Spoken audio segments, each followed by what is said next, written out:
Good evening. Good evening. How are you, sir? Oh, pretty good. Wish the Yeah. Avs had finished up that road trip a little bit better, but not bad overall. Playing those pesky Blues. Yeah, We've now won the 12,000 games in a row. that's a franchise record for them, It is. I get which is Bettman's kind of probably loving pathetic. it. It is. Well, actually, I mean, we're no better. The Stars are no better than that. I think 8's our best or something. franchise history? I think so. That seems crazy. I think Of 8 course, in a I row. I grew up with the Avs with Sakic, Forsberg, Hey Duke, all those guys. So going on a tear didn't seem like that big of a deal Yeah. back then. Well, I wonder if Gary Bettman's rubbing his hands with glee, going, I can get that narrative about the Blues coming from nowhere again. Yeah. Oh, look, we can run with that one After again. switching coaches in November again. Yes. Oh, let's run that narrative yet again. Well, the announcers We'll have see. already been talking about it in some of the games. Yep. Jordan Bennington takes them to victory. Oh, that's the last thing I want is Bennington getting any glory for anything. Oh, no. Well, anyway, I would like to say hello to everyone in the chat, but particularly Keely Chow, who's obviously pleased because the Jets were indeed beaten by Utah today. So Keely's always happy when that happens, when the Jets are beaten. So well done, Keely. Winnipeg actually lost. They Crazy. did. And then we picked the right day to, instead of trying to close the gap on them, to play yet another shitty game, and this time paid for it by losing in spectacular fashion with some horrible defense. Cringe-worthy defense. So we've been asking for that, Stars, for I don't know how we won 7 games in a row and 8 out of 10 because we were absolute crap, and today we showed it. Yeah. The luck ran out. Finally caught up to you guys. It did. Even poor Dadonov got a hat trick and he still couldn't win. Well, that's like, we'll be talking about Ovi chasing the record a little bit, but that rookie that they've got, Ryan Leonard, I think it's Ryan Leonard, his first goal in the NHL is scored on the night that Ovi, ties the record with Gretzky. So it's like, that's one way to get very overshadowed very quickly. Right. I hope he got to get the puck. Hope he kept the puck. But, well, he did get to keep the puck, and actually Gretzky, after he was done celebrating with Ovi, was like, where's the guy who got the empty netter for his first goal? Nice. And walked over and said, now you only got 894 to go. That's right. I've seen a few tweets like that for various players. It said there was one that was the Stars. If Wyatt Johnson scores 807 goals today, he'll get the record. Yeah. It's funny. It seems to have got. I know it hasn't got here faster than I thought, but Ovi reaching that seems to have got here. Like all of a sudden, it's there. And yet it hasn't been. He's been getting there gradually. And it's kind of now that we expected it, but just all of a sudden, yesterday, it seemed like, oh my God, it's here already. Yeah, the amazing thing is that it is the same number of, like, he tied it in one less game than Gretzky played. Yeah. And if he wins it, it'll be in the same amount of games that Gretzky played. If he wins it in the next game. Yeah. Or gets the goal in the next game. Not wins it, but you know what I mean. I know what you mean. Somebody was saying Gretzky scored his last goal something like 10 games before his final game or something like that. So he actually, there was some stat that made it look a little better for Gretzky. I think there were 10 games in between the 893 and the 894. Oh, right. Was that what it was? So it was the last game that he scored in, but there was like a 10-game slump in between the two. It just took him forever to get that last one. That last one, yeah. Well, I mean, or maybe they may have been talking about when he was chasing. Well, yeah. I don't know. There was something. It may have been when he was chasing first place from, was it Orr that had it before? Or no, it wasn't Orr. It was Gordie Howe. It was Gordie Howe, yeah. Yeah.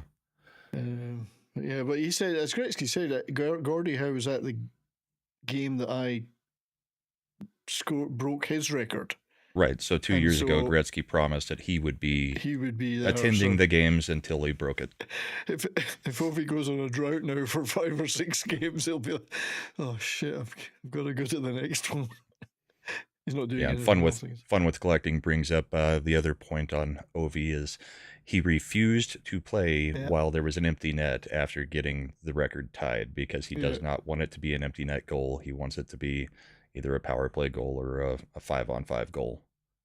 Of course, I guess it could be a 6-on-5 goal as well. But, but he doesn't want it being empty net, which he could have had it over and over. Yeah, so there was that. A little bit of tip of the hat to Ovi for that. I think so. I think it's a good thing, and I enjoyed the Chicago goalie when he was chatting to Ovi on the ice. I think he said something like, "Thank you for not breaking the record." Yeah, thanks for not putting me in the history books. Because every goalie's going, "Oh shit, they're going to play my clips forever," and it's for the wrong reason. But at the same time, it just becomes a trivia question. Nobody remembers who Gretzky did it against unless you actually go back and look it up. I mean, sure, you get immortalized in the replay happening, but it's not like anybody ever really pays attention to who a record was broken against. True. Ovi should buy him dinner after. Both buy the goalie dinner. Yeah. It would have been funny if it had been the Flower. If they had gotten one more game against him and the Flower gets knocked out. That would have been hilarious. Yeah. But fair play to him. But we were saying before we came on that it would be funny because they're playing away in their next game. It might be tomorrow. I'm not sure. I'll need to look it up. But Sunday, yeah. Sunday. So he might decline to score just so he scores it at home. Yeah, just get assists during Sunday's game and then wait to score when they get back home. I missed the net by that much. Oops. That's playing with fire, though. That's right, because you never know what might happen. Wouldn't it be ironic if, unlike Alanis Morissette's ironic, wouldn't it be? Don't you think? Don't you think? Ironic if he actually didn't get it this season because he was trying to sandbag it for at home. That's right. He tries to not score away, injures himself at the end of the game, and can't play for the rest of the year, and it's left hanging. Yeah, he would still get it next year, but let's. Think of that. I know we don't typically start clips this early, but we'll just knock out the Ovi talk and go ahead and show the clip of him mic'd up for his record tying goal, and then we can continue with the show as normal and have Ovi out of the way. Indeed, we'll stop ovulating. Side and away from Mangiapane. Second unit here. Ovechkin. He scores!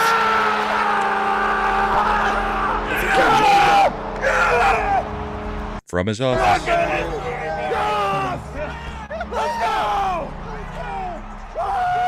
I think he enjoyed that.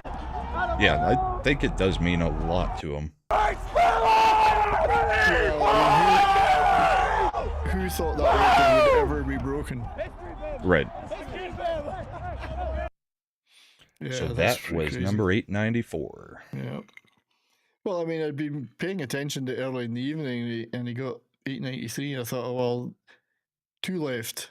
He went and got another one in the game. Well, it's amazing how many people were like, well, if he gets a hat trick in this game, this was like a week ago. If he gets a hat trick in this game, then he'll have done it. He'll have actually surpassed Gretzky in fewer games.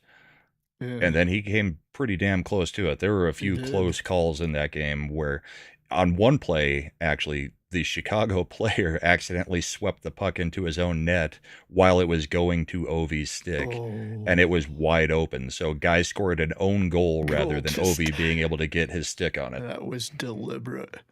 I think so, because that was already a blowout game. So yeah, that's funny. But so I don't know who they are playing. I'll have to check who they're playing next. But I guess Chicago was an easy game for him to get a couple of goals. I mean, it's, let's see. Tomorrow,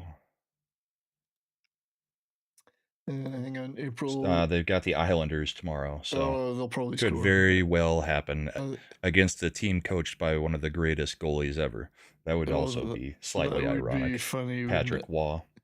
But I actually don't think he will score tomorrow. I think you're right. I think he's going to just, it just didn't happen. Well, I mean, it's not often that players score in every single game. So I think Thursday is the next home game for them, and that's against the Hurricanes, who, at least tonight, didn't put up much of a fight in their game. So no, there was a lot. I don't know if they're already resting or what's going on with them, but yeah, they kind of pissed me off tonight. My last center spot for the year I used for Sebastian Aho, and what should have been an absolutely easy game with a ton of scoring. Well, I know. Not much about the Bruins who lost 7 in a row. It's crazy. And I had not in Bourbon and Boarding fantasy, but I had Swayman in another league, and I've been leaving him out regularly. And I left him out again tonight, and if I'd put him in, he would have had a massive amount of fan points as the head-to-head leagues use. But he's been so crap. They've been so crap. Like I've been leaving Shesterkin out of every game in every league because I just don't want to risk it. They've been a horrible team for the stretch. Well, since the trade deadline when they got rid of Marchand.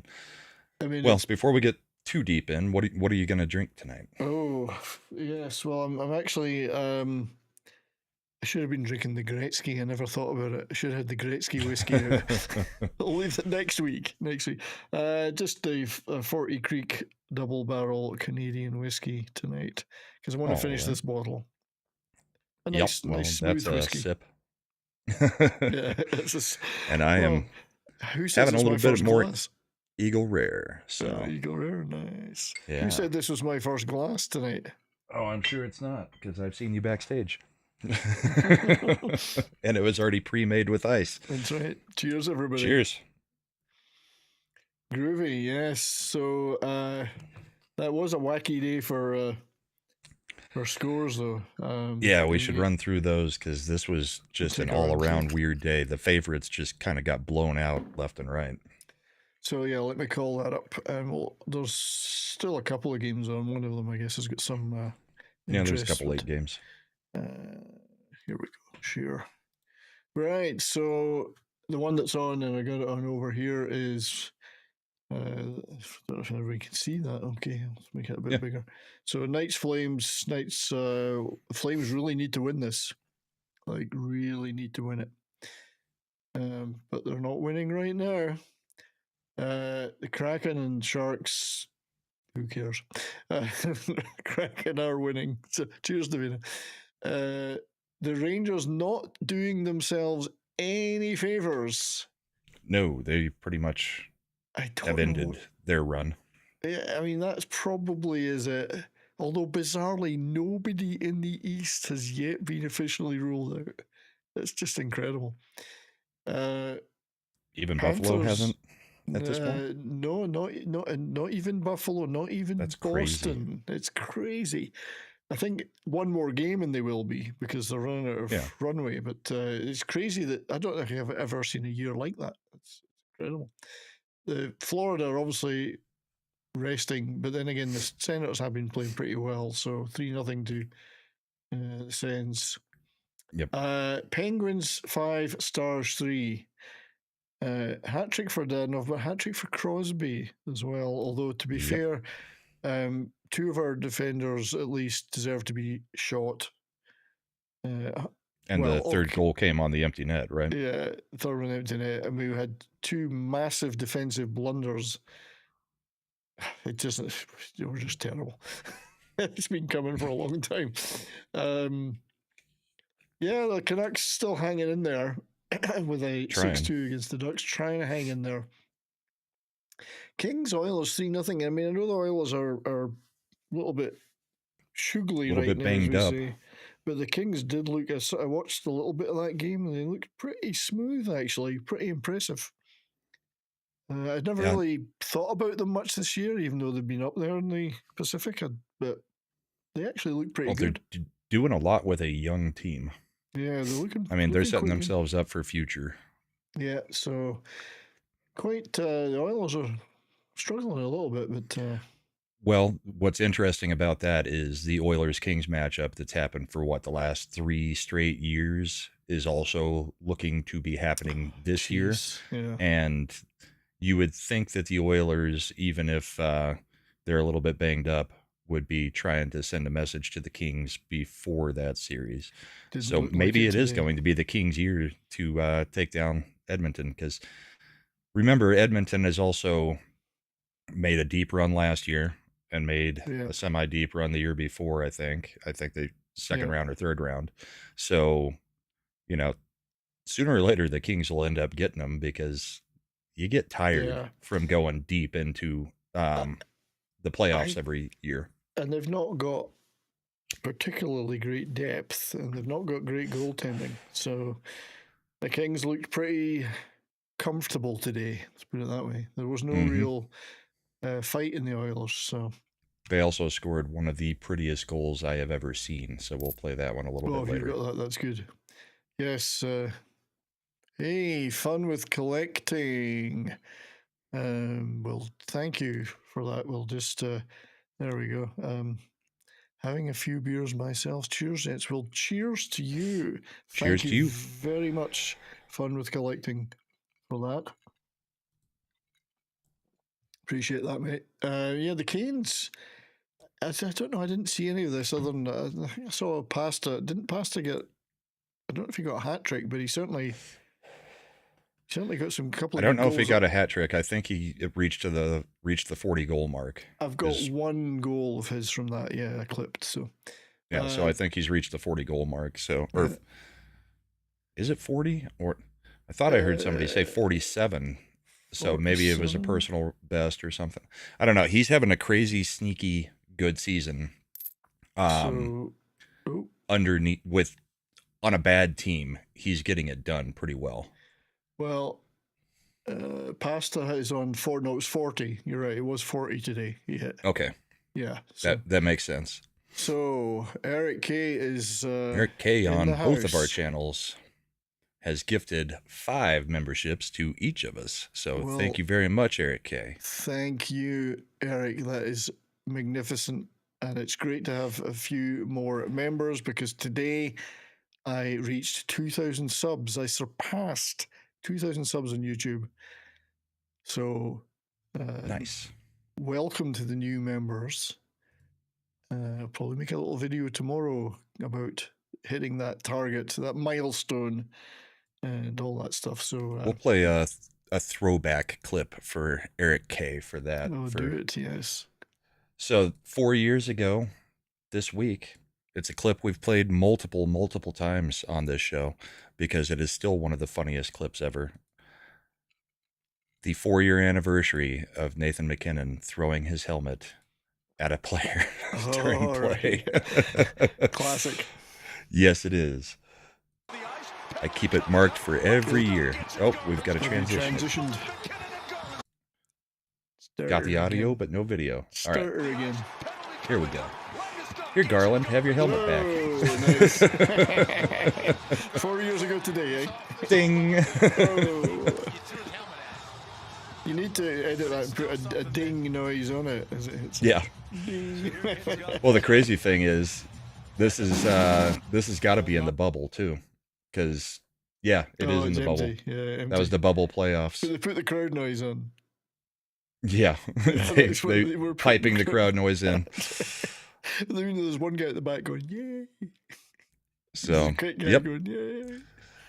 So that's a clip for Eric for that. Yeah, thanks, very Eric. Appreciated donation. Appreciate it a lot, Eric. Thanks. Yeah, so I don't know what's going on with the Canes. That was a terrible game to lose like that. I mean, I guess they were all they're all relaxing because they know they've made it. Well, I had freaking Aho in the last center slot that I've got in fantasy, a -3 with 1 shot on goal. Holy Seth shit. Jarvis, -1 with 4 shots on goal. It was like, thanks for nothing, guys, because I'm in a, I mean, I don't know how closely you've been watching, but I have. I'm in a brawl with Tay at this point. Indeed. We will certainly be looking at that, and we will be talking about the playoff bracket. We did one last year. We set up a league again this year. So we'll be doing a playoff bracket. But we're still, we're reaching, it's a titanic struggle amongst the giants at the top of the Bourbon and Boarding Fantasy League. The only two still at 100 points. Yeah, Mike has kind of fallen off at this point. He's down about 5-6 points. Mike is such a disappointment. Indeed, just like his team. Oh, well, apart from today, I guess. But, Sabres 3, Lightning 2, Lightning. So that keeps, this mathematically kept the Sabres alive. They're never going to make it, but Lightning are qualified anyway, so they don't care. Yeah. Leafs did win 5-0 against the Blue Jackets. I'm kind of it's not anti-Leafs, but I was kind of hoping the Blue Jackets would make it. So I think that's a little bit of a nail in their coffin. The last 2 games, the one against the Avs and the other one, have kind of sunk them completely at this point. Indeed. Well, I mean, we'll look at the standings, but there's teams losing hope very quickly now. Oh yeah, I mean, there's only 14 days left, less.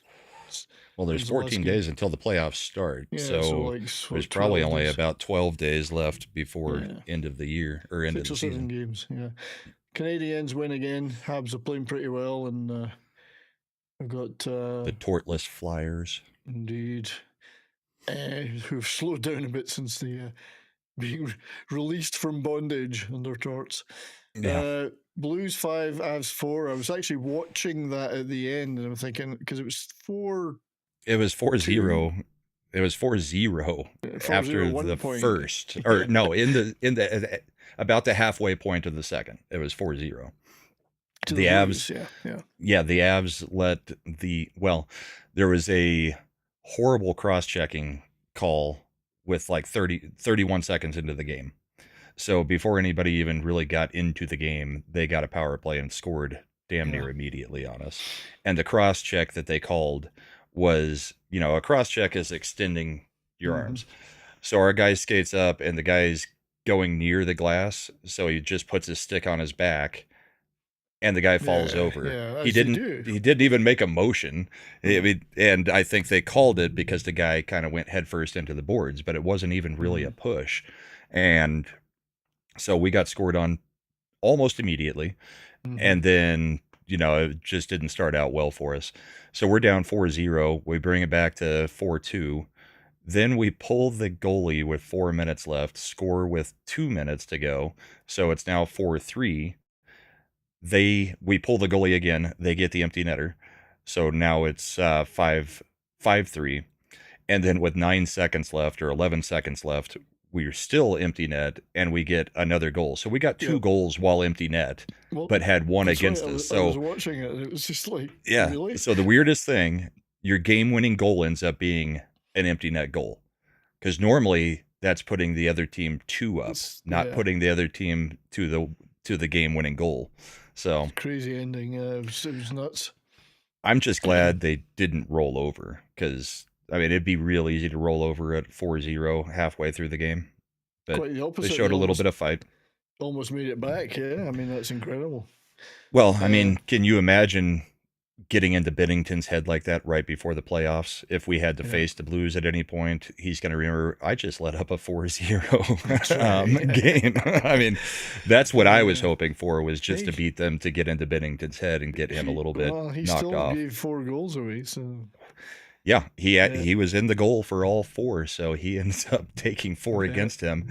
And Blackwood actually only takes 4 against him, because the other was empty netter. Empty netter, yeah. Anyway, it was an exciting finish. I was watching it. I didn't expect that finish, but it was exciting. Yeah. But that was all 3, and the Jets losing to Utah, which is not. I didn't expect that either. I guess they're keeping their slim hopes alive. all three of the top teams lost in the Central, In the and West. the Wild lost in the Central, and well, yeah. And the Wild Carolina lost just didn't yesterday. show up. I mean, there were a whole bunch of teams you would consider higher seeds that just got demolished today. Yeah, today was not a good day for higher seeds. So, especially not if you're playing fantasy and that's right. you're expecting the higher seed to smack down a few teams. They did not. Yeah, just looking at the Vegas, Calgary. Vegas are 2-0 up, but I think they're reviewing a potential goal for Calgary. It was just over the red. Just over the red, I think. So Yeah. I think they're going to give that one. Standings. So lots of X's appearing. I mean, the East. X as for I say, clinch. in the East, still no. Nobody actually eliminated. Nobody, not even the Flyers yet. One more game will take care of most of that, but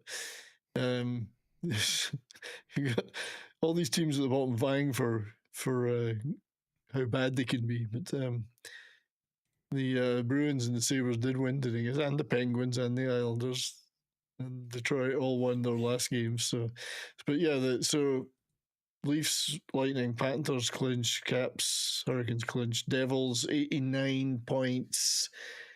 And I don't see the Rangers catching them. So I think the Devils can say they're secure. I'm pretty sure the Rangers are cooked. Yeah, Devils are definitely okay. Sens and Habs, I would probably bet now that they do, both of those do make it okay. So yeah, I think so. Yeah. Because the Habs are playing well, and the Rangers trying to chase them just are not. I still can't believe the Rangers are even where they are, given how crap they've been. I can't believe they won the President's Trophy last year. I know. Atrocious. But so, yeah, I think we'll see that finalised within another game or so. But the Sens and Habs are looking good. In the West, Jets, Stars, Avs clinched. Vegas also clinched. Kings only a point behind them, so they're probably pretty damn good, I would think. Yeah. So the real, I mean, if you look at it, Flames are on 84 points. They're certainly probably not going to catch the Oilers in the Pacific. They're 5 points behind Minnesota for a wild card with 2 games in hand. So I guess they figure just an outside chance. If they won tonight, I'd say they'd still have a chance. But if they lose tonight, yeah. And we could have closed out the Blues tonight. If we had won, the Blues had no mathematical chance to catch us to get the third spot. As it stands, we've only got 2 games. We've got to win 2 games, and they're locked out of that spot. So that's where it's really consolidating. You guys could still technically catch the Jets, and then it would turn into a Stars Wild and Avalanche versus Jets. If we get our shit together and we'd won today, I would say we might have had a chance, but we were terrible today. We could still do it. I'd rather play the Wild, that's for sure. Well, I mean, for hockey, yes. For our show, it would be nice to have the Dallas-Colorado matchup, except the Vegas trip is right in the middle of the right at the beginning of the Dallas-Colorado matchup. So, I mean, I would prefer it be in round 2, but that means both of our teams have to get through in the first round. Then we're facing each other, I think.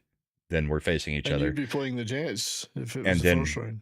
Right, and we dismantled the Jets last year. We are the Jets' main weakness, I think. Yeah. We've been in their head for years. And really, Hellebuck is he's a money player. He's not any good in the playoffs, as we've seen for the past few years. Not so far, no. He's made a couple runs, but he's also just not the same guy during the playoffs usually. Yeah. Watch, this will be the year that they actually do it, but I don't think so.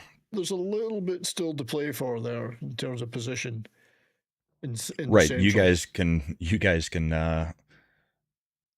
you guys probably have the most ability to change what the matchups are going to be in the first round. The Blues could still mathematically catch you, but they'd have to. We've got 4 games left, and we only have to win 2. Yeah, so I don't see it. If we win 2, they cannot catch us. But the Wild, and that would also include the Blues winning out, which would be like a 16-game streak. Yeah. The Wild are not. If we beat them tomorrow, and they've got a lot of injuries, and so they've not been playing that well, they could still be caught. But Calgary really would have to win tonight, and that goal wasn't given. I looked at it. The puck to me looked like it was over. I could see white between the puck and the red. I'll see if I can go find the clip of it, because it'll probably be out there. Because somebody will be throwing a fit about it on Twitter. Yeah, I think it was the Flames that were trying to score. I wasn't really watching it at first, and I just saw this puck sitting there. So anyway, it's still a little bit to play for, mainly position, but yeah. The Wild would have to be worried if they went on a bit of a losing streak. Well, remember, they've been doing this without the guy who is leading the league in scoring for a good portion of the year. If they can get him back, Kaprizov, if they get him back, that's going to be a major boost. Speaking of getting players back, Landeskog is now skating with our AHL team while the team's on the road trip. Nice. And so he's been in consecutive practices for like 2 weeks now. And then he'll be... Yeah, I don't know that they will even try to get him any AHL games, but it's almost certain at this point that he will be playing in the first round. You wouldn't want to risk it, really. They're not going to say that, but it's almost certain the way that they're dealing with him at the moment. I know you would want some kind of match practice, but I wouldn't risk him in the AHL. Well, it's that, and do you really want his first time back in 2 years to be in front of a small AHL crowd? No, you'd get him on in the playoffs. You lose the emotional value of the comeback by giving him some practice games first. Is he still on IRLT? Yes. Yeah. Okay. So I don't know that he could even play for the AHL without his salary hitting it. So I'm pretty sure it's just going to be game 1 or game 3. The question is, if we are the away team instead of the home team, which is what it looks like at the moment, do you save him the first 2 games and bring him back in game 3? We've been playing without him for the last 2 years anyway, so does it really matter the other 2 games, or do you think he's actually fit enough to come into game 1, even though you lose that emotional momentum in front of the home crowd? It may be his decision in the end. I think it'll be game 3 is when he comes in. The first home game in that series, which I will be at, is the first time we'll see him, I think. And I'll be wearing this jersey. Yeah, well, there you go. I wish I'd got a Landeskog Kitchener Rangers jersey when I was going to their games, but I didn't. I regret that now. So, looking at the fantasy while you're scrolling through that, Tay is top with 102. You're on 100.5. Mikey has faded off a little to 96. You actually took a half a point off of both me and Tay today with that shutout. I did. I now have the pleasure of being top of 2 categories, hits and shutouts. I'm shooting all the others.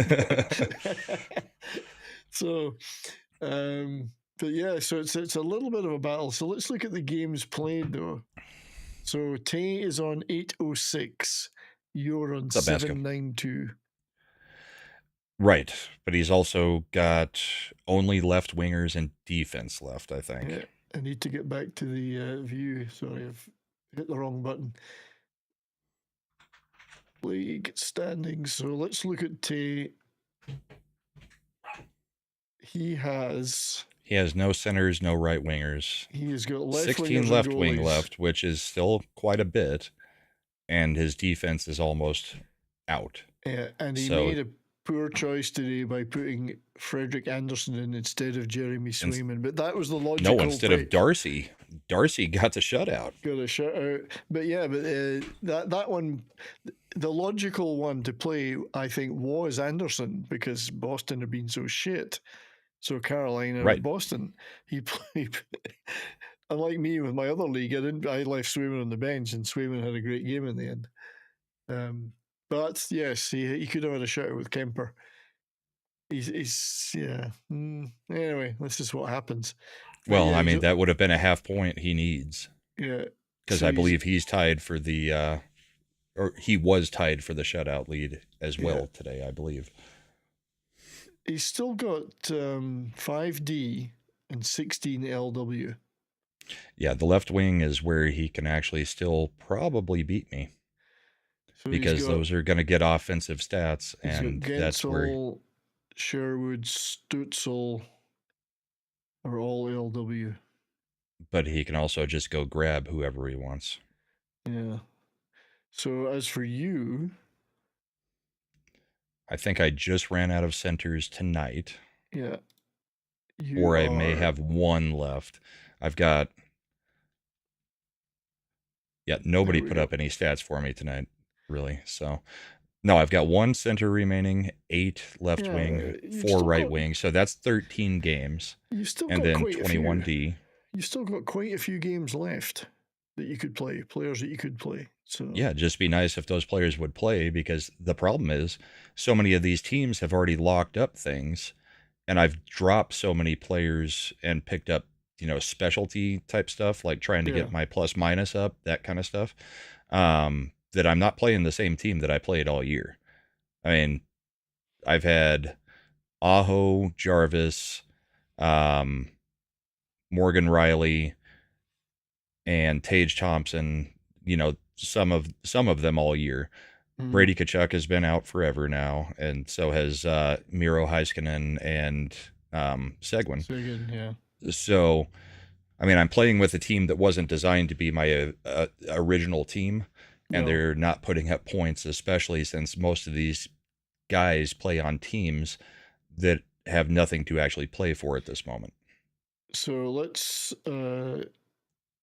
take a look at where are you sparring with people on? Where me and Tay are sparring, yeah, I can catch Tay here in goals. Yeah. On assists, there's room for me to pick up stuff. He's not going to pick up 22. Yeah, you've got a little bit of room. Plus minus is where I'm getting absolutely destroyed. Yeah. I would love to see this category gone next year, because we could put in block shots instead of plus minus.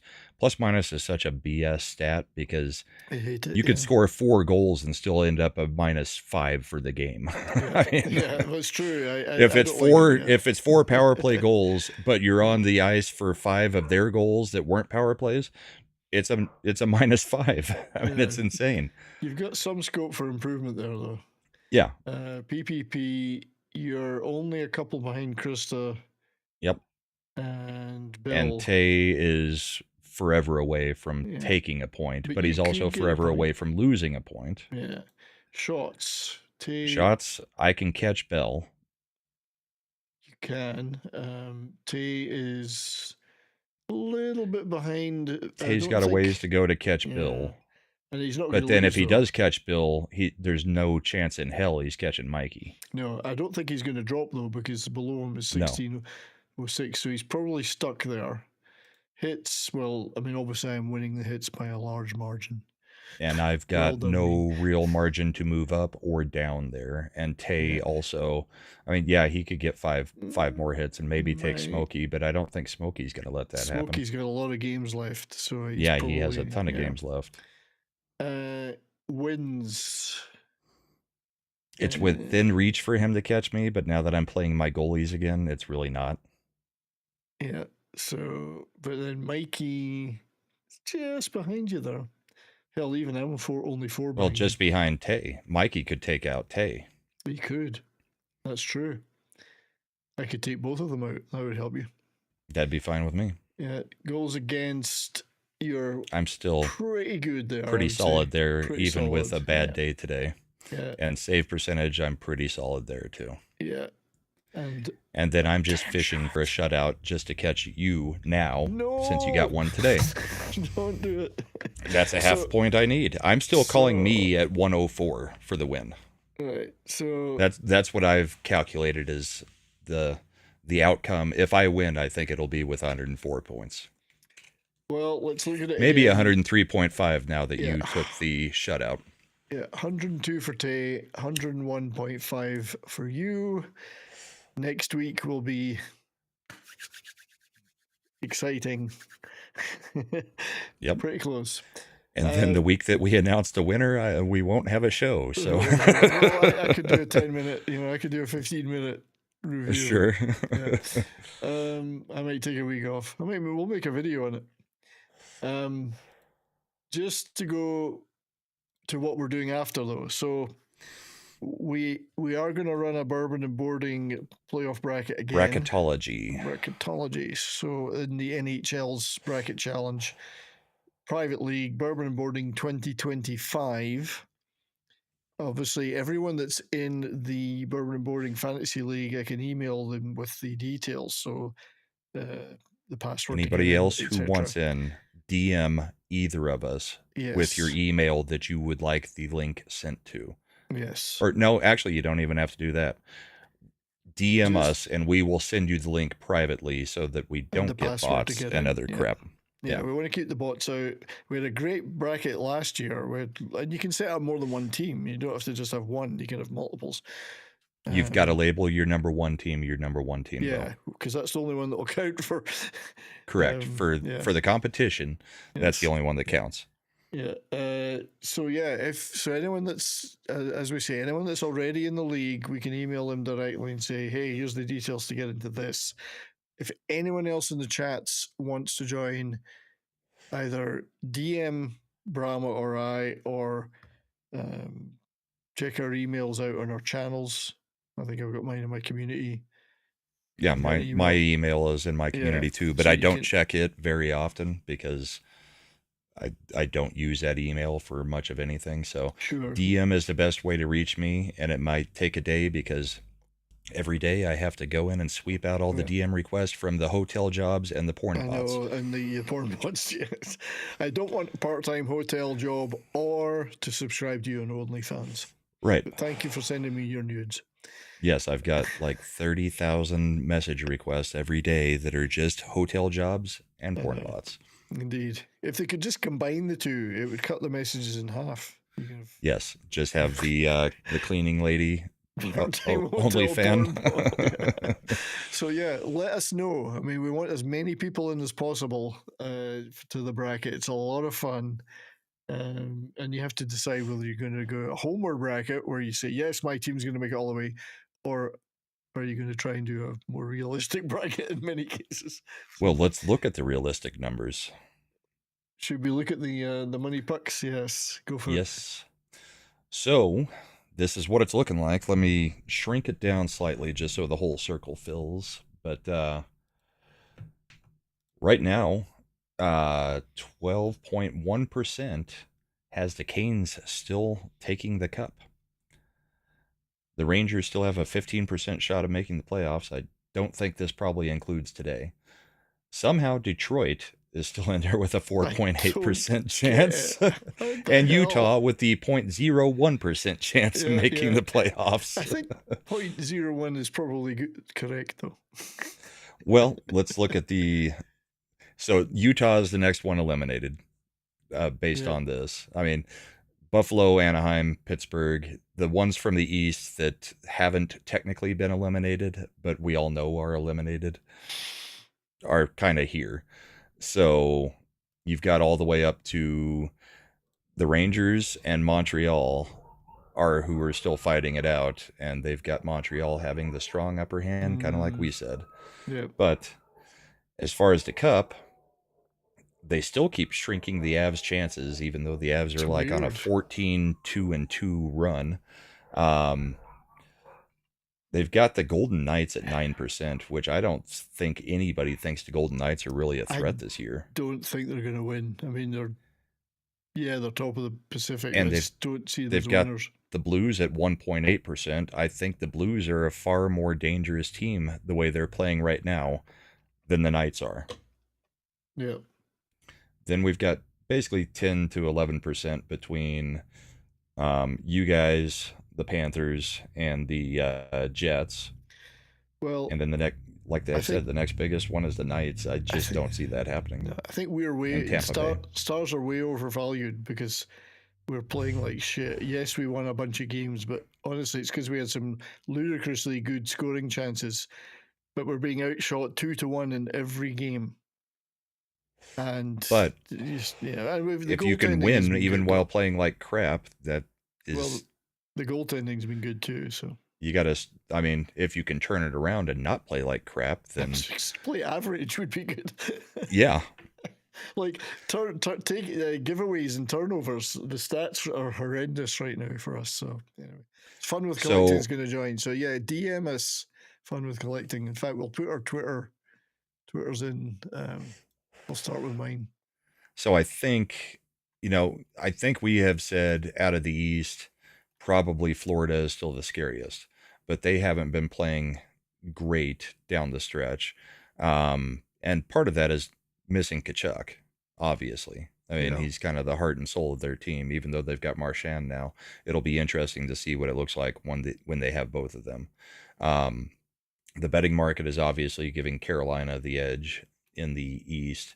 I still think it is going to be the Panthers come out of the East again.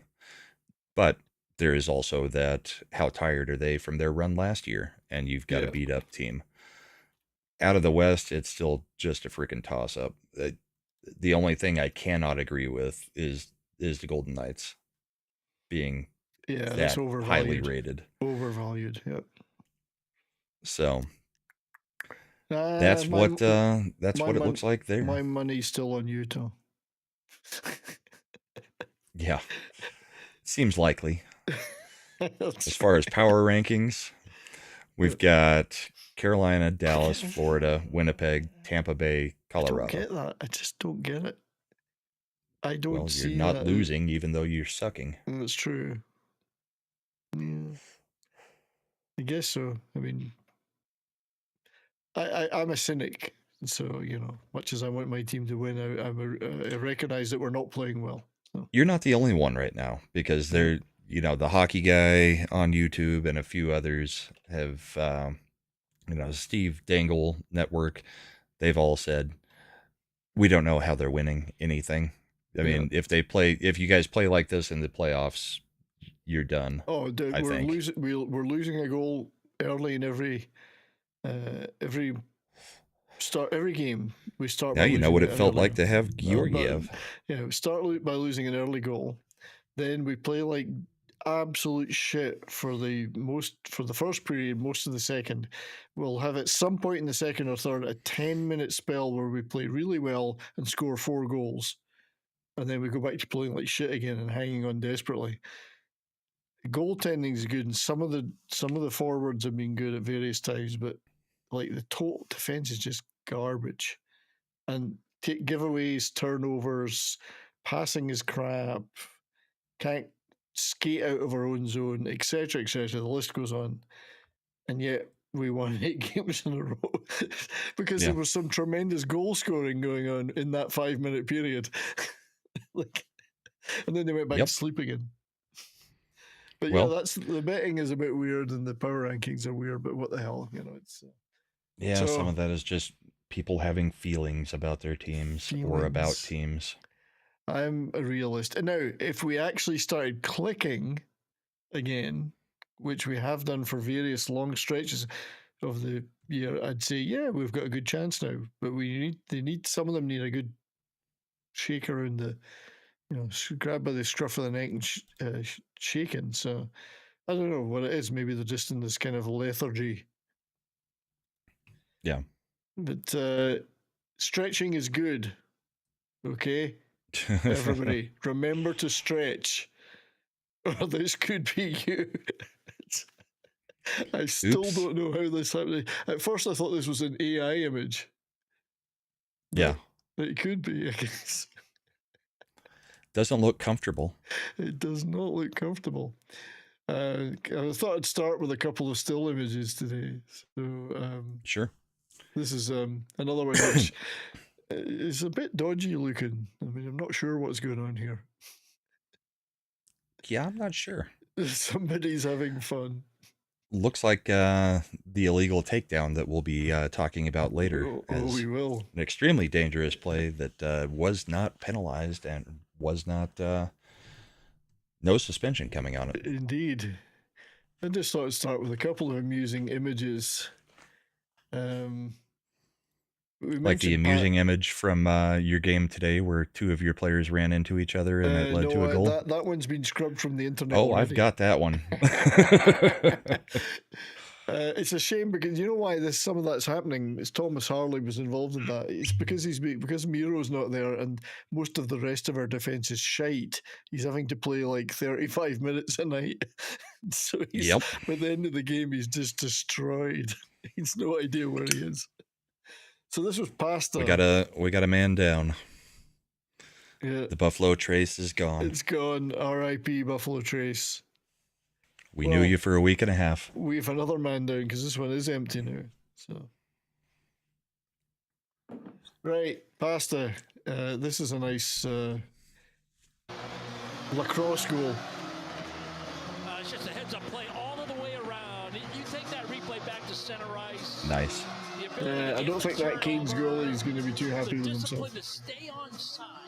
What was interesting was the Canes player, Slavin, I think it was, actually touched it as well in the air, and then Pasta took it from there. The double dink. The double dink, yes. So Pasta's still turning it on, even though his friends are all gone. He's very lonely now. Yeah. He's the last one left. He's the last one. They're all gone. Poor bugger. Before you get to the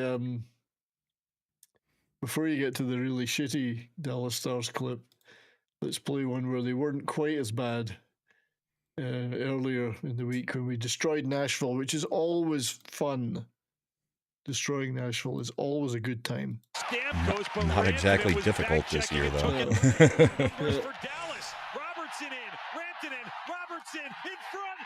So it was a nice sequence of play. They're trying to Rantanen actually did something for you, huh? Yeah, they're trying to get that line to work. I still don't think Rantanen's the right guy for that line, but yeah, it wasn't bad. I mean, but I have to be honest. Most of that game we were shit, but we had this 5-minute period where we scored 4 goals. So the rest of the game was shit. Like Nashville should have been 6-0 up at the end of the first. They weren't. Suckers. There's a lot of former Avs just from this year on both of those teams. I can see that. That was Rantanen on his former backup goalie on two completely different teams. Hi. Rantanen played quite well in that game, I have to say. He was crap today, but I don't think it's his fault. The rest of the team were crap too.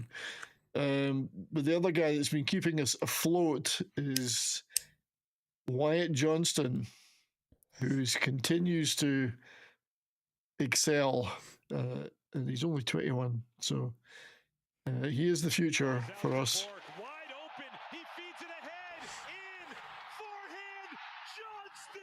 So it doesn't feel like you guys are missing Stankoven like we thought you might. No, not particularly. No, I don't think so. We've got a clip of him. I've got a clip of him from today, though, getting attacked by Tom Wilson. That'll happen with Tom Wilson. So Johnston, Hintz, Robertson, and others are in all the top scoring since that Four Nations. It's just that's what's keeping us afloat. That and goaltending. Yeah.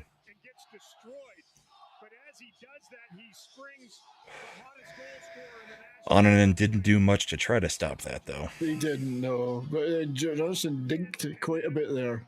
He really thought he was going 5-hole. Did you see him close his legs and then put his glove across, or the catcher across the hole?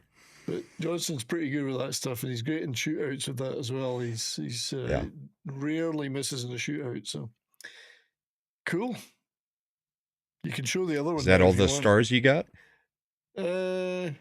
Show all your star stuff, then we'll do this one. Then we'll go to the Avalanche stuff that I've got for the week. Bischel, our rookie defender, who's 6'11" or whatever he is, and is not always the most secure guy in defense, but he's got a hell of a shot when he gets the chance. The half wall finds Bischel in. He scores. He does look gigantic. Oh yeah, they measured him at his shot speed a few times in this game, and it's always like 97, 98 miles per hour. You know. Yeah. That's like Chara back in the day, just slapping 103. Yeah, he does spend a lot of time in the box, though. I'll give him that. Howdy, Kremlin.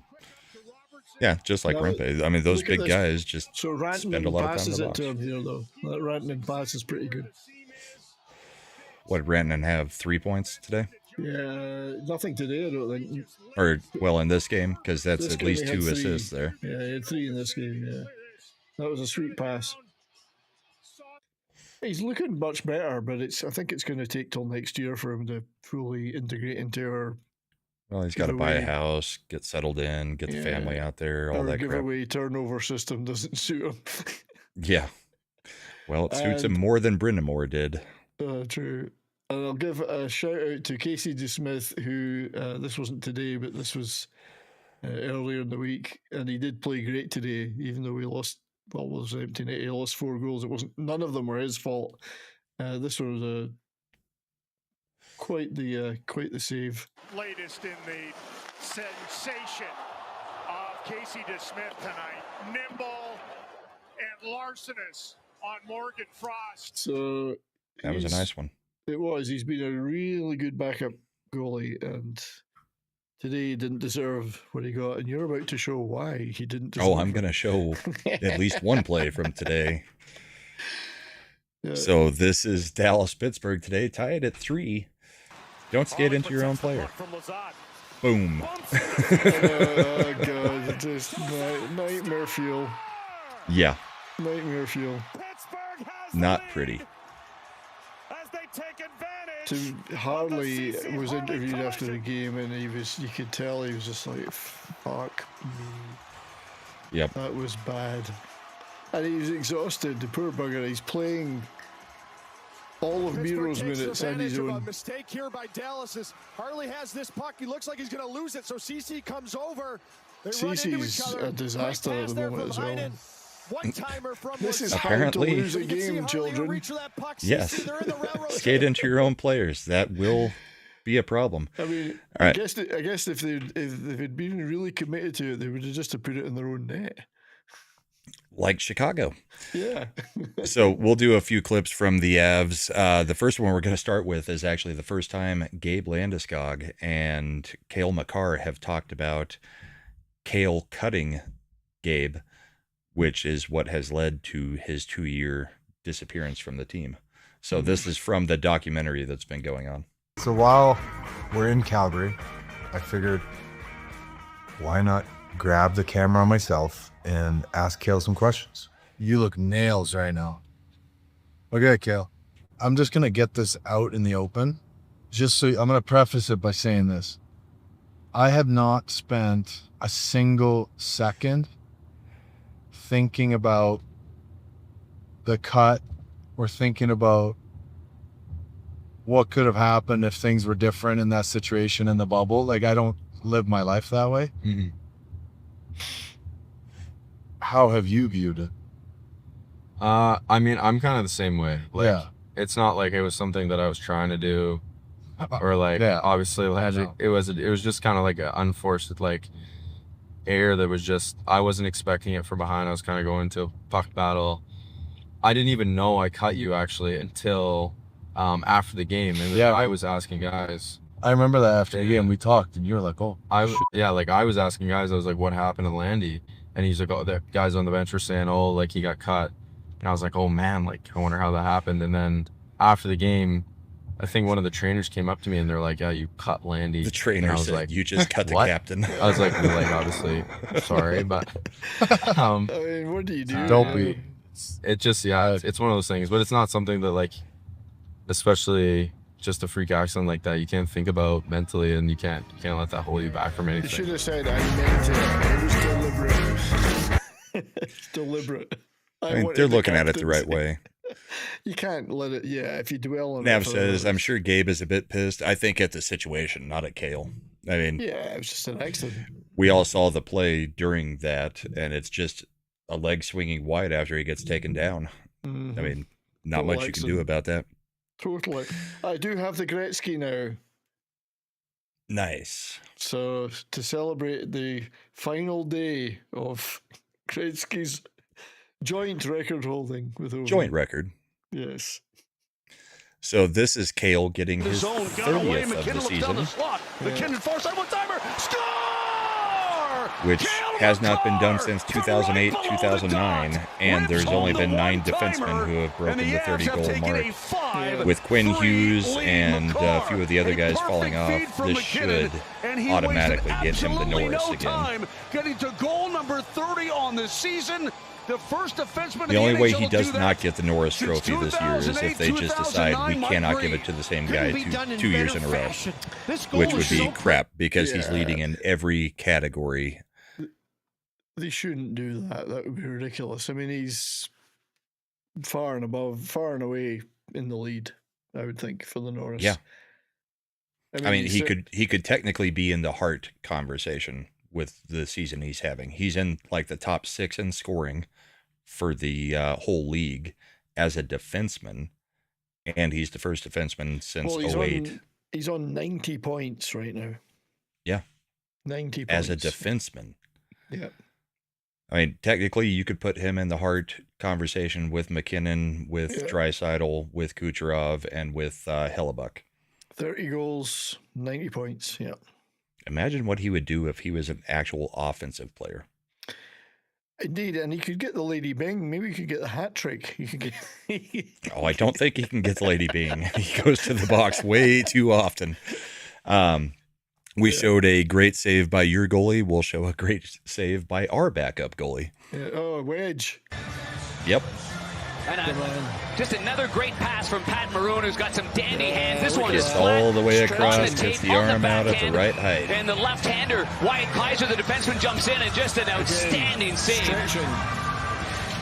Stretching a lot. Wedgwood this morning about having a scouting report on so many young, inexperienced players, and he said the So yeah, Wedgwood had himself a good save too this week that saved our butts really, because we had an interesting week. Although on the road trip we went 2-1. I mean, we gave up leads in the third period, too many times again. So yeah, well, it's come the playoffs, that probably won't happen. So, well, yeah. I hope so, because it's like you get to the third period with a 2-0 lead, and then you let a team score twice in a 2-minute span, and then it's a tie game, and it's like, here we go again. But yeah, I mean, I've got a lot of trust in our goalies right now.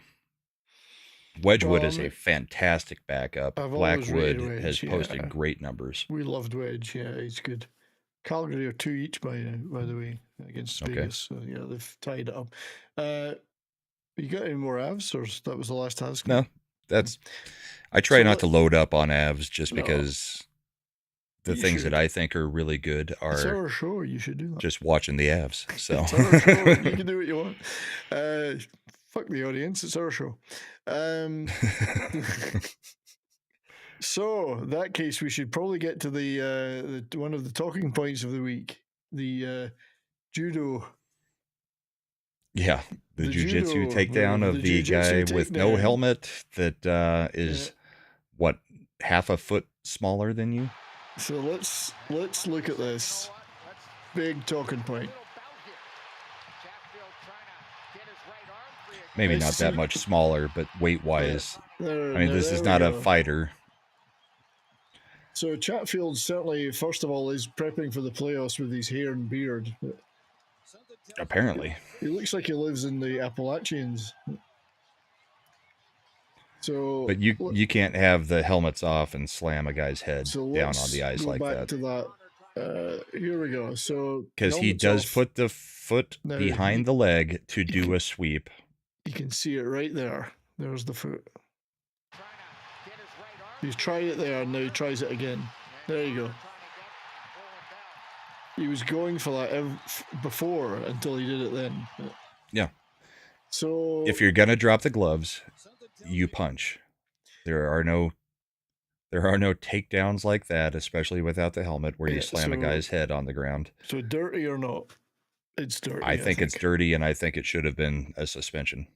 I mean, pulling a guy to the ground is one thing, but putting your foot in there to trip him and then pull him sweeping down. the leg and then throwing your momentum behind it to flip him is completely dirty, in my opinion. Cobra Kai never dies, as WG says. Yeah. No, I don't know. Did anything WG, happen? what's going on with your team? I know, what happened? They blew today? it for me tonight. Jeez, they were bad today. So dirty. That was dirty. Now, I had another clip. I don't know if I'll play it because probably too many clips, but there was another game, junior AHL game, where somebody did something similar. Oh, I might play it. What the hell? Sure, let's compare it. Not as bad.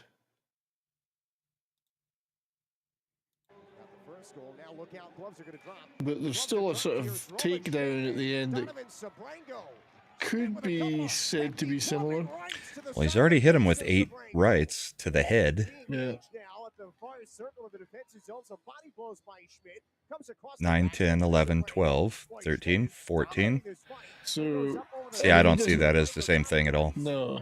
Some people were trying to compare it, but I think he takes him down because he's getting hammered. Well, that, and I want to see it again, but I didn't see the leg wasn't there. The leg trying to sweep his leg out from under him. It looked like he was trying to regain position a little bit and just flipped him over. Now, he does put his skate in, but I don't think it's behind him. He doesn't get behind his leg and pull him back that way. It was just normal contact, but it's still a neat. I think that was just trying to survive. The punches were like. So somebody says, so is everybody going to freak out over that little judo move at the end too? But there was no trip. That was the thing. Big difference. Yeah, I think that's different. That's, grabbing the jersey and trying to jerk him towards you, and he loses his balance and falls over. Completely different, I think, than taking out the leg from behind while trying to also throw over the shoulder. And the head contact to the ice is typically the thing that we are looking at as being an issue. Well, this is it. There was no helmets on by that time, and it doesn't look like I didn't see any supplemental discipline talked about for that. No. Not sure there was even any on the day. It was just everybody on Twitter was calling for the McMichael stuff to have a supplemental, but they didn't do anything. Which, once again, calls into player safety. Yeah. I mean, you're taking somebody onto their head on the ice, and it's a deliberate move. I think that's automatically got to be a hearing at very least. Multi-game suspension, I would say, but... I would say multi-game suspension, but I think it would be a hearing at the very least. I would think so, but nothing happened. So, as we all know, player safety is run by a former goon. So, I don't know what. Nobody quite knows what is player safety. It's like, what is goaltender interference? This fight, though, this was a cracking fight from the other day. A really good one. Not cracking. Yeah, you can't say that anymore. Yeah. It's Scottish, so everything sounds like cracking. An overhand right. I wouldn't be surprised they've went before in the American Hockey League because VL puts up some big hams, as does the Capitals' McElrath. McElrath took the lid off of VL, who answers with one, coming back late. Still going. This is old-time hockey. These guys just won't give up. Loving it. They want to keep going. They don't want the linesman to separate them. Oh, that was a nice punch. Oh, that was a good one. Oh, nice. Some big hits in this one. Oh, yeah. He's got him now. But he's And he's fighting back. Yeah. They just don't want to give up. Bombs from both guys. Finally, Nice play. McPherson and Murray get in there. And Respect. Bruins fans salute. Unlike another fight that happened tonight where They the two stopped. guys started a fight and then halfway through it they were just like, are we good?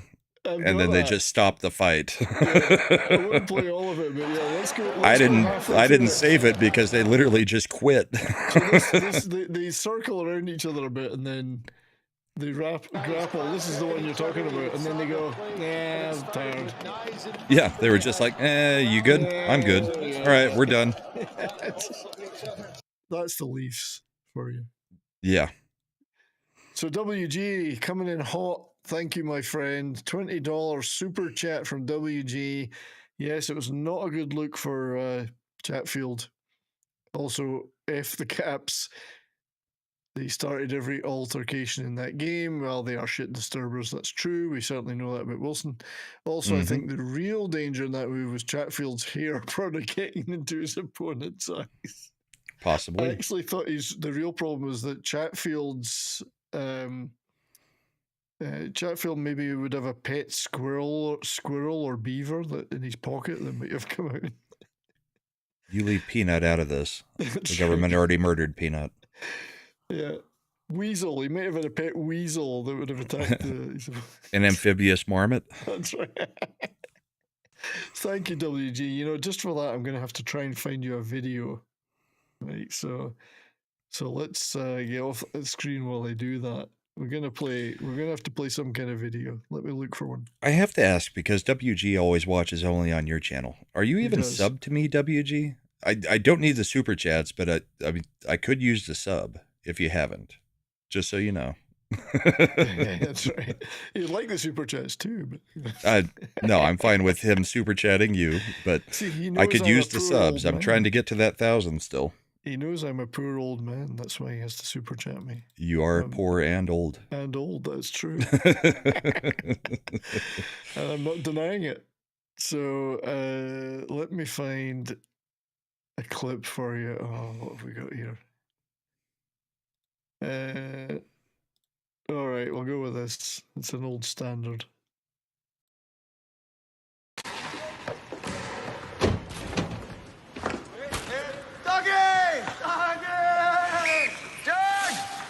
Come on, your son.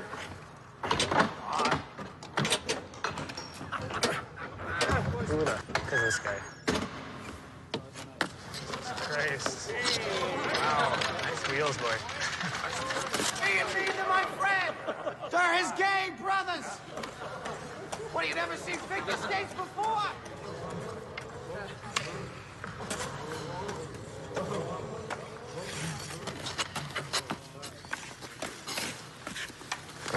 Howdy.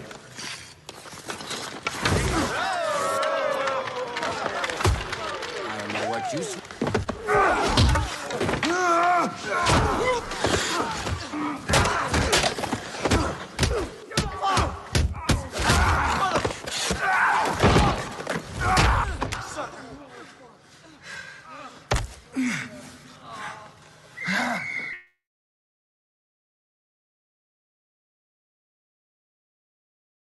That was for you, WG. Thank you very much.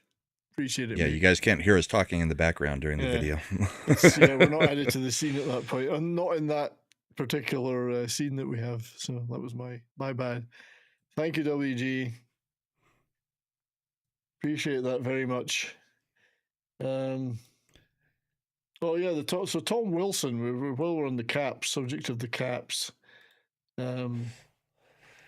This will be kind of what you're talking about, WG. So Logan Stankoven, as we know, is like 5'6", 6.5 on a good day. Tom Wilson decides. Thank you, WG. Yes, thanks, mate. Tom Wilson decided to go after him. Back out in front, save by Lindgren, and then Wilson knocks down one of the Canes. Sticks and gloves come up. Wilson looking to get back into the middle on it. He's got Stankoven. Thank you, Now, Fun with Collecting. Stankoven's not a shrinking violet. He can handle himself. He's just little. Against a very big man. Yes. I mean, he looks like a little girl there next to Wilson. He does. They had a nice hug at the end there. But Wilson cross-checks him.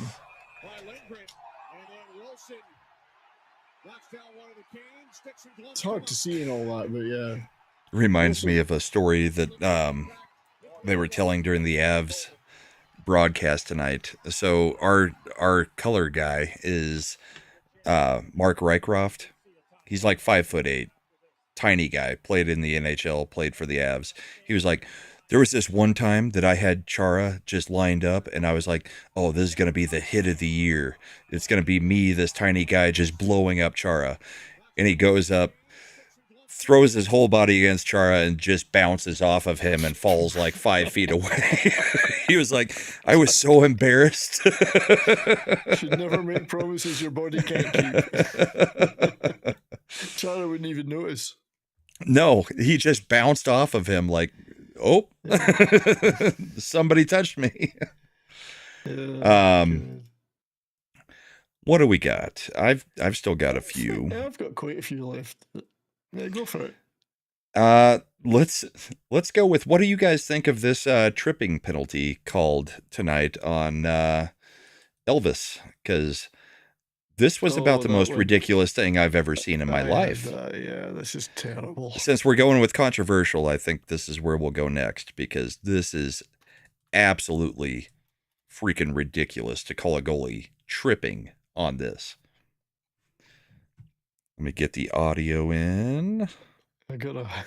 While you're doing that, I got to highlight. Right side of the post. He's coming right to the back post. You can see WG.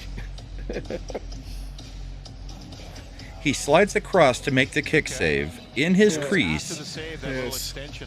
The guy falls, and they call this a tripping penalty on the goalie. He's coming right to the back post. You can see. That's not a penalty. He even makes the kick save. Yeah. How do you make the kick save and get called for a freaking trip? You can't extend your leg if you're a goalie. I have never seen anything more ridiculous in my life. No, it's just except for the goalie interference calls. It's referees are just mental these days. I do not understand anything to do with the goalie anymore. Yeah. None of it makes sense. But that was one of the most atrocious calls I have seen. Elvis is looking up at it going, "You're me? Like you're calling a penalty on me? You're calling a penalty on me? That's insane." Yeah. Just nuts. I mean, I think we all complain about refereeing every year. I think the refereeing's been at a bit of an all-time low this year. It's been I think so too. Bad. And we're losing another 30-year vet of refereeing. Yeah. Coming up this week. I know it's a tough job, but there's been some absolute bullshit calls. Well, anyway, let's stick with referees, or not referees, with goalies, and show you this absolutely fantastic save from Swayman. I don't think you showed this one yet, right? I did not know. Rotated up top, Matheson shot, Swayman the save, rebound. Yeah, nice stuff. The initial save and the kick across to save the rebound shot as well. I do like Swayman. He's just had a crap team in front of him this year. Somehow Swayman gets his glove in the perfect spot. Part of the reason he's got a crap team in front of him is because of the contract that he decided to take. Well, that's true. Good point. But yeah, great save, Swayman. Good one. I think I had a couple of goalie things. Oh, yeah. Right, Hey, Kitty Bear. So, I mean, I won't show the image, but it's Darcy Kemper. We were talking about the Kings, and I do have a Kings goal. He's the nicest goal of the year, the Kings goal? It could be. I think it is. So, Darcy Kemper got a shutout today 27 shave shutout. Shave shutout. He's allowed, I'm reading this off the screen, so without my glasses, he's allowed 2 or fewer goals in 13 consecutive starts. And only the Kemper's fifth having kind of a resurgence since leaving the Avs. He's having a resurgence over there. So the Darcy Kemper Pierre-Luc Dubois trade is one of the most perfect trades in recent league history. So he's having a bit of a renaissance. So well done, Darcy Kemper. I do have a Kings goal. Is it the one you're talking about? Let's throw it up there. Hang on, because we haven't talked a lot about the Kings this year. Kind of. And we have at times. There's, I know there's one person in chat who actually likes the Kings, and it's I can't remember who, but so let's watch this goal.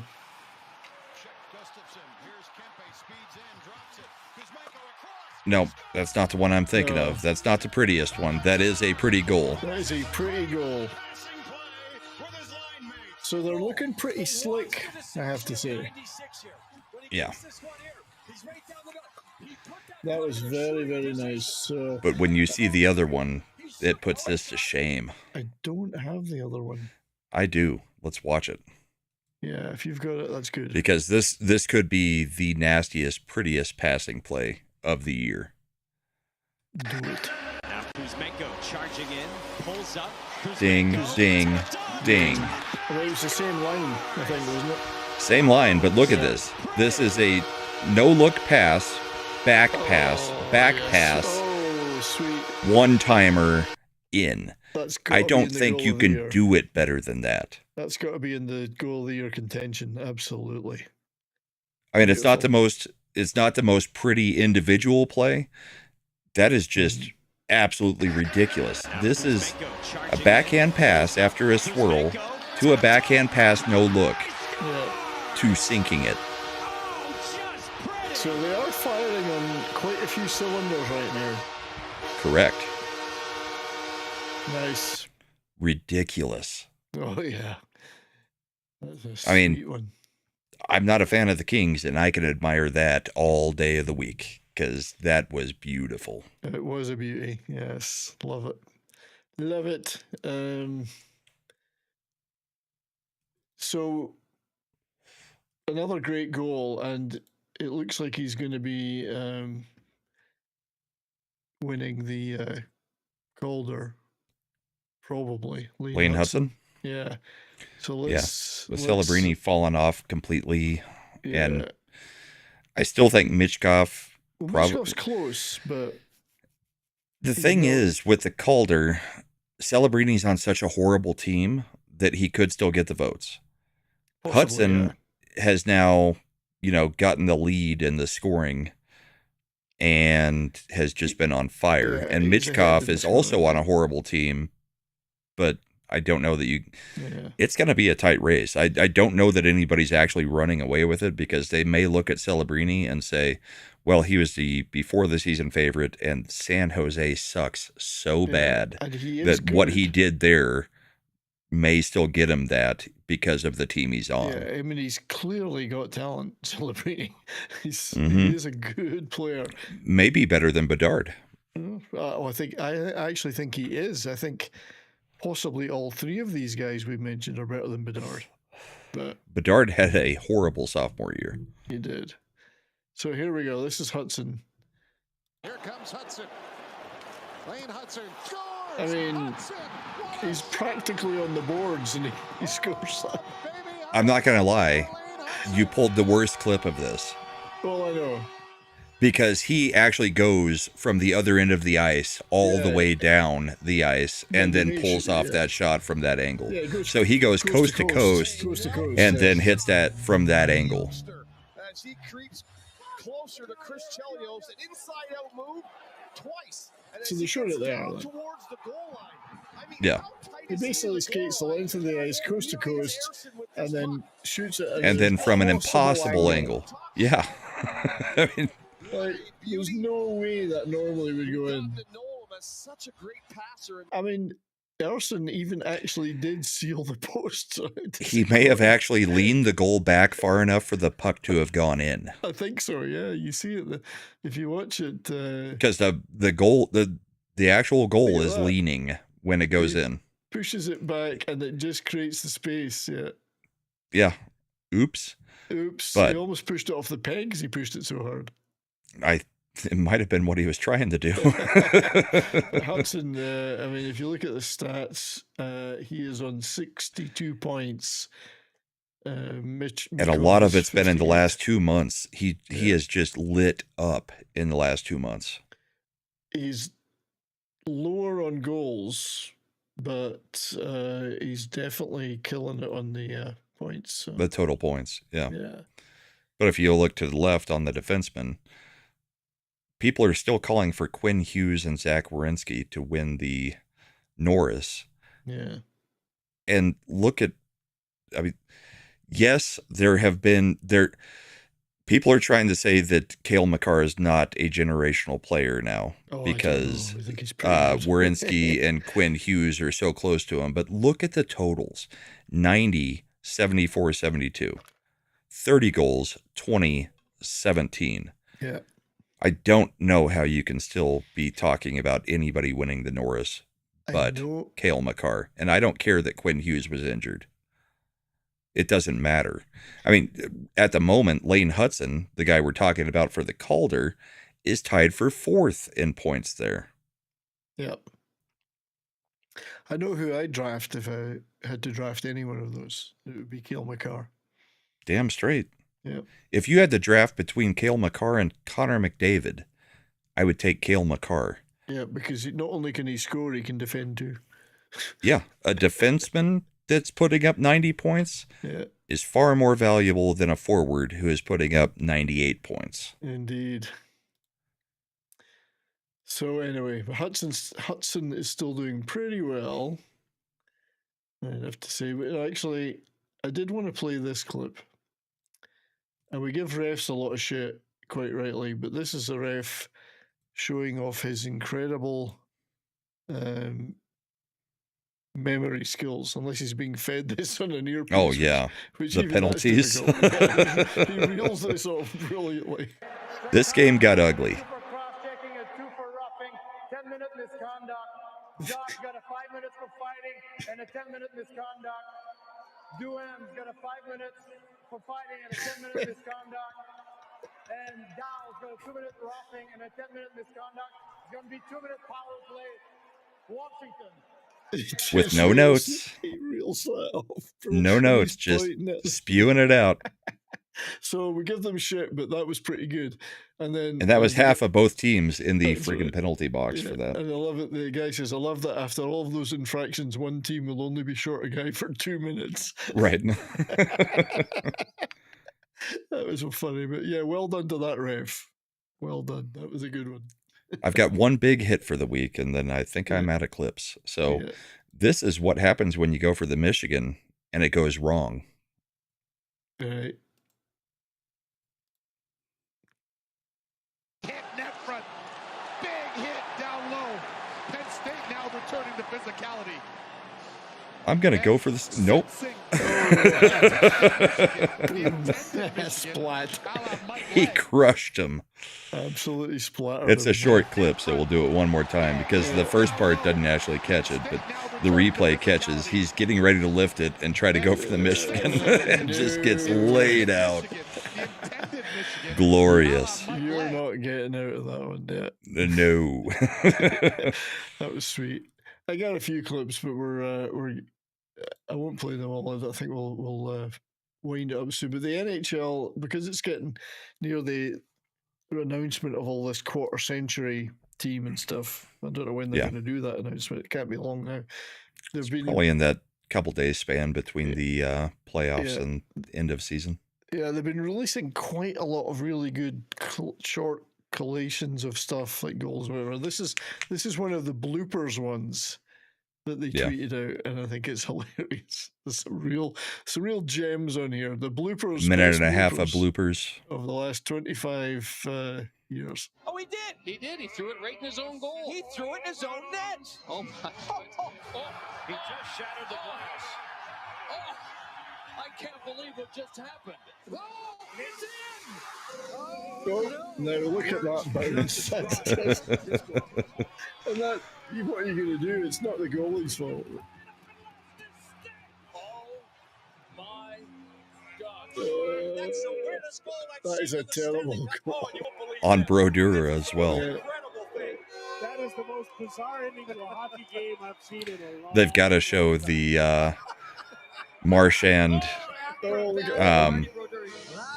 the Marchand shootout where he barely touches the puck. He just fluffs it, yeah. Just. That was against Colorado, that St. Louis play, because that was the goal that sent us to the playoffs, I think. Goal. Oh, God. Caps.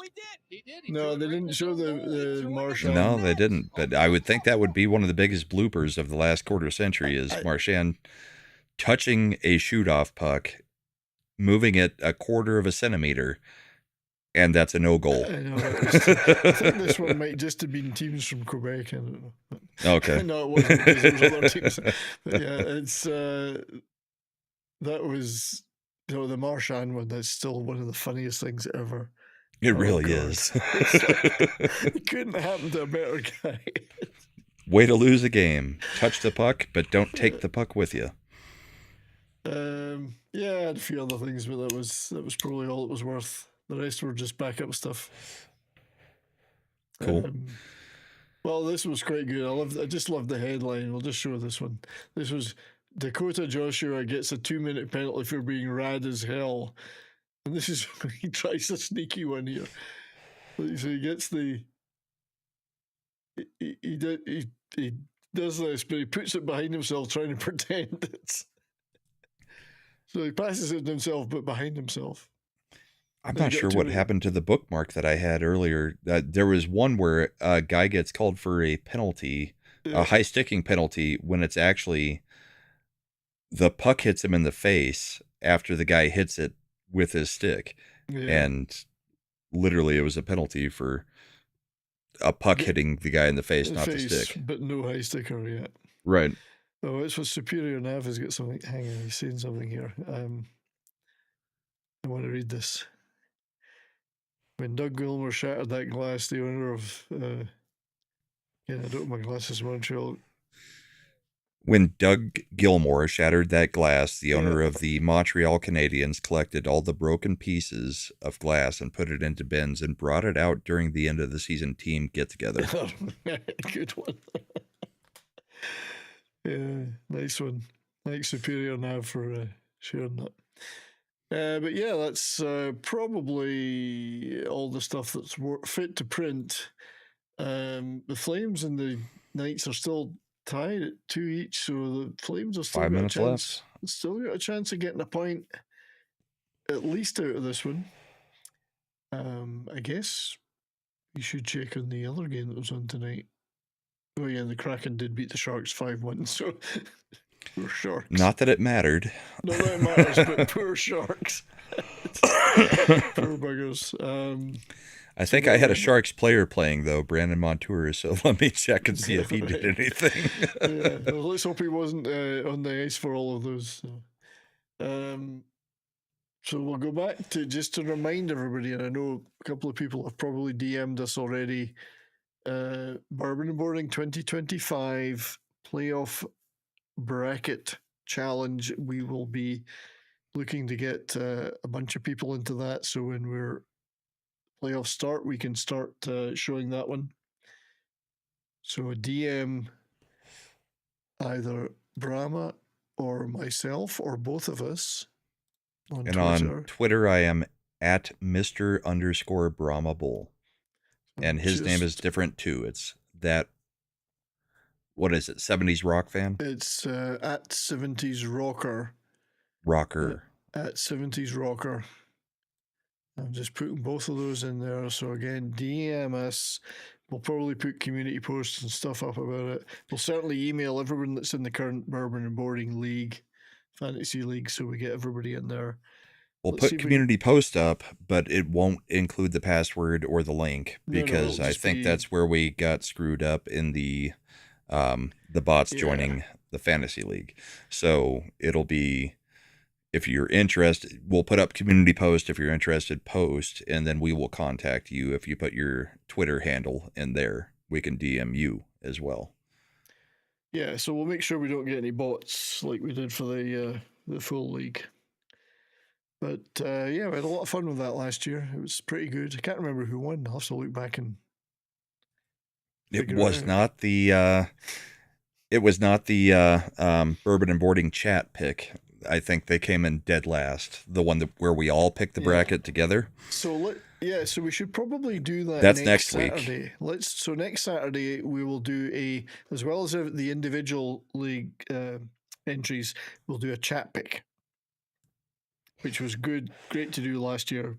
So the chat can nominate each Chat one. has its own, and we both have the ability to do polls now because I am monetized this year. So maybe we'll do polls to do it, and then look at the polls compared between my channel and your channel and see what they say. So we'll definitely do the chat pick next week, which proved to be very interesting last year. Probably better than most of our actual picks, but I can't remember who won though. Somebody won. And we can go back and look, I We think. can go back and look. I'm going to have to go back and check. But anyway, there it was. Yeah. What do you got coming up? Tomorrow I might do a little bit of a live stream, impromptu live stream, just to thank everyone for getting to 2,000 subs on YouTube and show off some of my latest physical media finds. But I might do that. But it's just impromptu, so I could do that anytime. Monday, on my normal time slot of 3 p.m. Mountain Time, I will not be doing a full panel show. I'm doing a kind of a week out thing where I do panel show one week, and then the next week I'll just do a gaming stream. So I'll probably do a gaming stream Monday for Baldur's Gate 3 I'm playing through. So just it's nice and relaxed, get to sit, play a game, chat with the chat. You do a lot of those, so you know what it's like. So. And I got a few videos out there right now and working on a few more. So that's the immediate future. How about you, sir?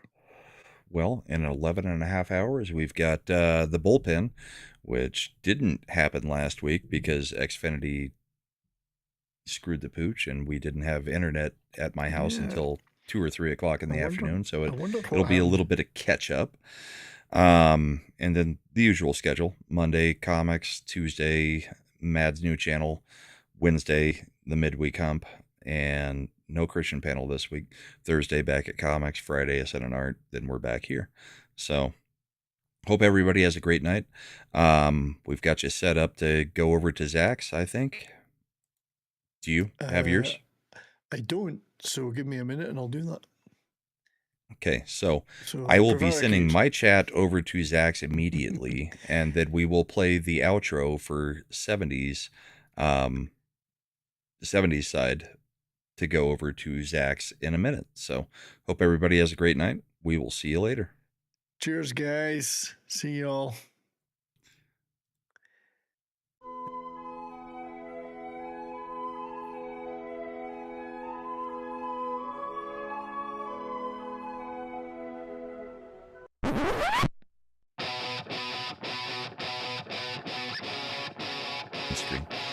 Also, thank you, Eric K., for putting our links in and moderating tonight. Have a great night, and thank you for the membership donations, sir. Have a great night.